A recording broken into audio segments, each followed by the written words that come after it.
आज ये वक्त आ गया है कि भारत जनरल नासिम मुनीर की बचगाना तकरीर का मजाक उड़ा रहा है। क्यों? क्या हुई? आर्मी चीफ साहब ने अपनी तकरीर में जो बातें की उनमें बहुत सारी मायूब बातें थीं। उनकी जो बॉडी लैंग्वेज थी वो बहुत ही ज़्यादा डिप्रेशन में थी, प्रेशर में थी, झुंझलाए हुए थे, गुस्से में थे, और उसमें वो ऐसी बातें कर गए जिनका अब मजाक उड़ाया जा रहा है। लेकिन मेरे पाकिस्तानी उससे ज्यादा जो प्रॉब्लमेटिक सूरत हाल है वो ये है कि रॉ का मेजर गौरव वारिया, जिसको वक्त आने पर कंपनी ने भी इस्तेमाल किया है, उसने एक बयान दे दिया कोई इमरान खान के हवाले से, तो उसको पीटीवी पर भी चलाया गया था। बाय द वे, वो मजाक उड़ा रहा है। आपने सबसे पहले घबराना नहीं है। और ये मजाक जो चोटी के नाम है, जी हाँ, जो चोटी के नाम या सबसे ज़्यादा देखे जाने वाले नाम हैं हिंदुस्तान के अंदर, वो तमाम सीनियर से जूनियर, ख़वातीन क्या मर्द, पूरा जो हिंदुस्तानी मीडिया है वो उनकी तकरीर का पोस्टमार्टम कर रहा है। नमस्कार दोस्तों, मैं हूं सौरभ एक और नए वीडियो के साथ। दोस्तों, पाकिस्तान में जो हलचलें मची हुई है आसिम मुनीर का बयान पे, अब वो हलचल इंडिया तक पहुंच चुकी है कि इंडिया से रिएक्शन आना स्टार्ट हो गया है उस बयान को लेकर के, और जो मीडिया ने मजाक उड़ाया है अब उस पर भाई पाकिस्तानियों को लग गई है मिर्ची। और ये लोग का पता ही है कि मेजर गौरव आर्या सर और ये लोग पूरी तरह से उनको रॉ का एजेंट सिद्ध कर चुके हैं पाकिस्तानी सब मिल करके।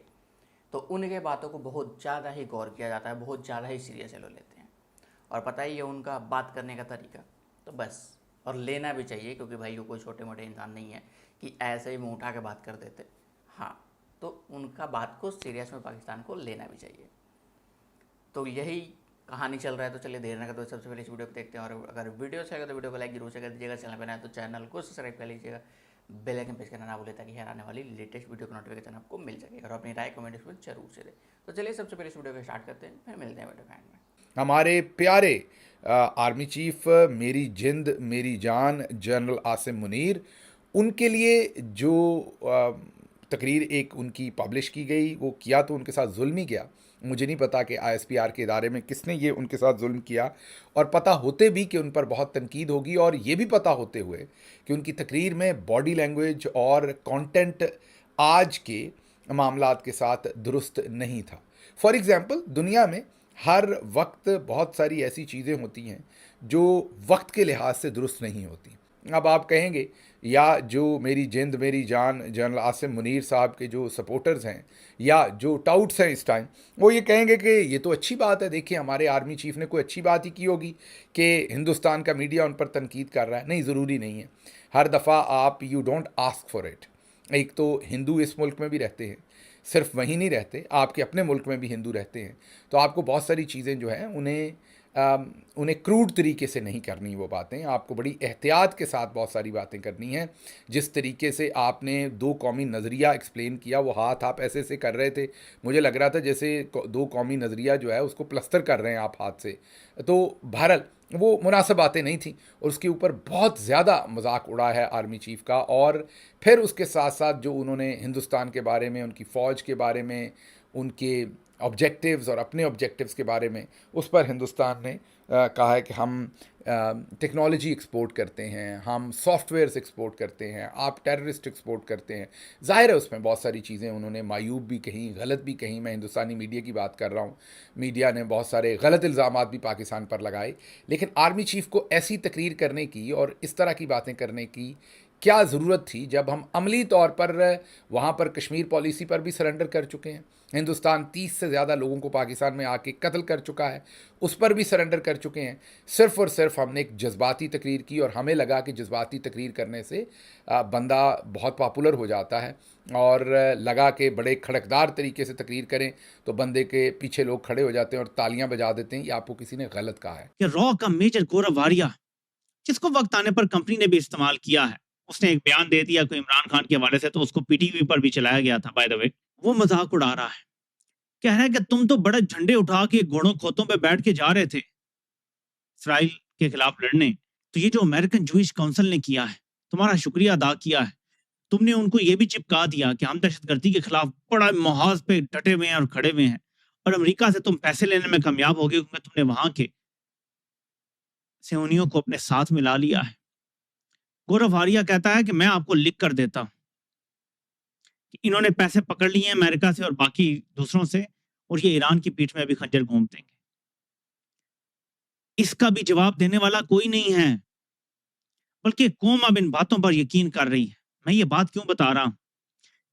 देखिए 7.5 लाख वहीं देखते हैं जहां आर्मी चीफ देखता है, तो 7.5 लाख का ये काम बनता है कि वो आर्मी चीफ को बताएं कि कहाँ पे वो देख रहा है वो दुरुस्त जगह है और कहाँ वो देख रहा है वो गलत जगह है। ये आपका फर्ज बनता है अपने इदारे के लिए। चले मुल्क को छोड़ दें, मुल्क याद तेल लेने आपको उसकी परवाह नहीं है, आपको अपने ठाट बाट से है। हमें मुल्क की परवाह है, आपको नहीं, लेकिन आपको अपने इदारे की परवाह तो होनी चाहिए।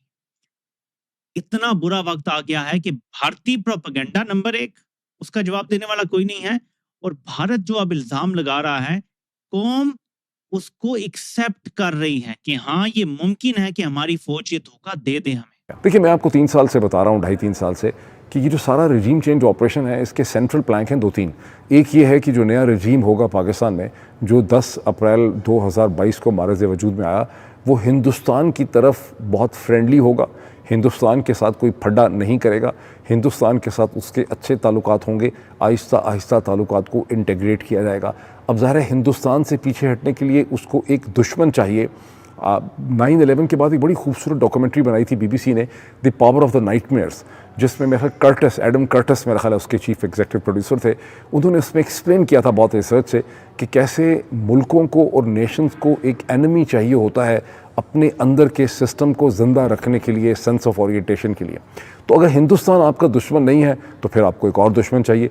वो दुश्मन अफ़गानिस्तान में ढूंढा गया, एक ज़बरदस्ती का दुश्मन जो है, दुश्मनी उनके ऊपर थोपी गई, वो चीज़ का प्रोसेस हुआ है। तो हिंदुस्तान के मीडिया ने जो रिएक्ट किया है उससे जनरल आसिम मुनीर साहब को बड़ी कामयाबी हुई है सियासी तौर पे, बिकॉज वो अपने आप को एक बार फिर hard on India, strong on India जो है प्रेजेंट करें। हकीकत ये है कि इनका रजीम टोटली सॉफ्ट ऑन इंडिया है, और इन्होंने इनहेरिट किया है वो पूरा का पूरा पॉलिटिकल व्यू, जिसमें हिंदुस्तान के साथ दोस्ती होगी, चीन से पीछे हटना है, अफ़गानिस्तान दुश्मन होगा। और अगर आप गुज़िश्ता 2-2.5 बरस के वाक़यात देखते हैं तो आपको बहुत आसानी से इसकी पूरी ट्रेजेक्ट्री जो है वो नज़र आती है। लेकिन एक बार फिर जनरल आसिम मुनीर डिसीवर जो हैं वो पाकिस्तान के मीडिया को और सोशल मीडिया को बेवकूफ़ बनाने में कामयाब हो गए। अब आपको ज़रा बेहतर चीज़ें समझ आ रही होंगी।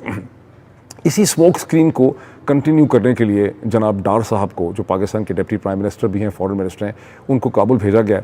अफ़गानिस्तान के साथ टेंशन रखना शरीफ जरदारी आसिम रजीम की स्ट्रेटिजिक रिक्वायरमेंट है, बिकॉज इनको हिंदुस्तान के साथ दुश्मनी अब नहीं रखनी है, इनको एक दुश्मन का स्टेटस चाहिए। और ये डार साहब सिर्फ ऑप्टिक्स के लिए वहाँ भेजे गए हैं, इससे कोई चीज़ों में इंप्रूवमेंट नहीं हो सकेगी, बिकॉज तालिबान लाख जो हैं कि अफगानिस्तान पाकिस्तान के साथ उनके ताल्लुकात इंप्रूव हो जाएं, पाकिस्तान के रजीम को ये एक्सेप्टेबल नहीं है कि उनके ताल्लुकात उनसे इंप्रूव हो जाएं। कि लोग सोशल मीडिया पे कह रहे हैं कि बिल्कुल ये ऐसा करेंगे, ये जर्नैल अपने इक़्तिदार के लिए कुछ भी करेंगे। दोस्तों ये लोग कल से फिर है कि हल्ला मचा रखा है कि एक रॉ का एजेंट को पकड़ लिए हैं, रॉ का पता नहीं कौन से चतुर्वेदी को पकड़े हैं, और उसके बाद रॉ का एजेंट उसको साबित कर दिए हैं कि रॉ का एजेंट है, रॉ का एजेंट है। लेकिन पता नहीं, अभी तक तो मेन स्ट्रीम मीडिया में इसके मुकाबले, मतलब इससे रिलेटेड कोई खबर नहीं चला है।